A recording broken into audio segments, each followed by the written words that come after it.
where do you work? And how did you learn the skills to work there?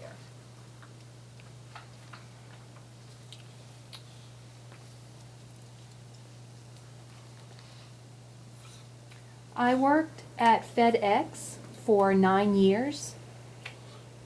I started my job there because my sister was working there and hated it. And she told me about the job and that there were job openings and that I should get on there. I had not graduated, rather I had recently graduated, and my father told me, you can't live in my house if you don't have a job. And so I started working at FedEx. I wrote back and forth with supervisors and during the interview process. My sister subsequently quit because she had an attitude problem on the job, and I stayed on there. Communication on the job, really, it doesn't require a lot of communication. It's manual labor. Counting 1 to 5 on the bays where the trucks pull in is really, that's all people need to know. They just point at the bay and tell me, go to bay 1, and I know what to do. 9 years later, now I'm working at the Atlanta Area School for the Deaf, working in videography. Lots of people here in the school are like me. We're all deaf, so communication is a non-issue. Giving feedback to language, to linguistics, is wonderful. So comparing my job at FedEx with the Atlanta Area School for the Deaf is really night and day.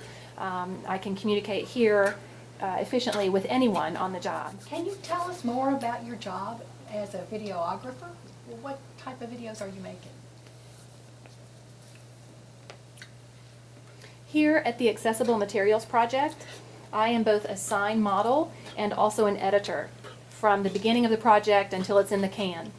And so I do things like we look at signs and sign choices, we sign books into ASL, so from print to ASL versions, and then I work with other consultants, interpreters, or other ASL linguists who come in and do editing with us.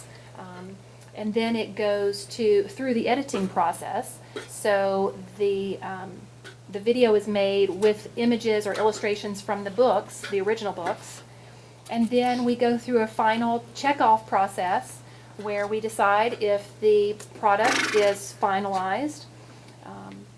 We burn DVDs. We put them on loops in the school, places like hallways, cafeterias, outside the auditorium, anywhere where there's an entryway nearby.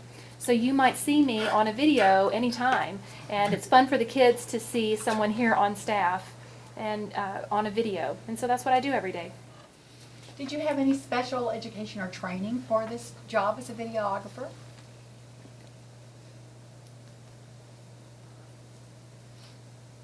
No.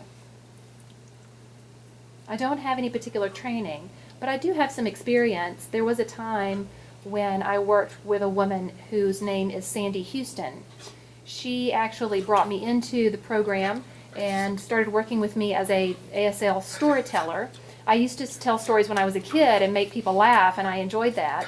And then I guess, I don't know, there were several years went by that I worked on on storytelling in ASL, and then I was offered a job, and I've been working here ever since.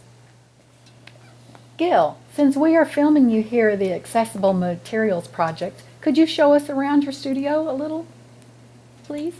Sure. So this is where I work, Accessible Materials Project. This would be my office, you could say. And what you see here on my screen is something that I made. This is a label for a DVD. After the story has been signed, according to the book, we make a label for the DVD to match the book. The label would come here, and obviously I've already pulled it off, and then it goes onto the top of the DVD, and here's the final product. This DVD we would copy and duplicate many times, and then put these on the loop throughout the school, in the cafeteria and the hallways, so that students, as they pass through the halls, can see signed stories.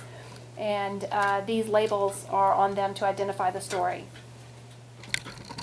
Also, we have other people who come in and sign stories or books, and I work as an advisor, consulting them on their ASL grammar. And that's what I do in my job every day.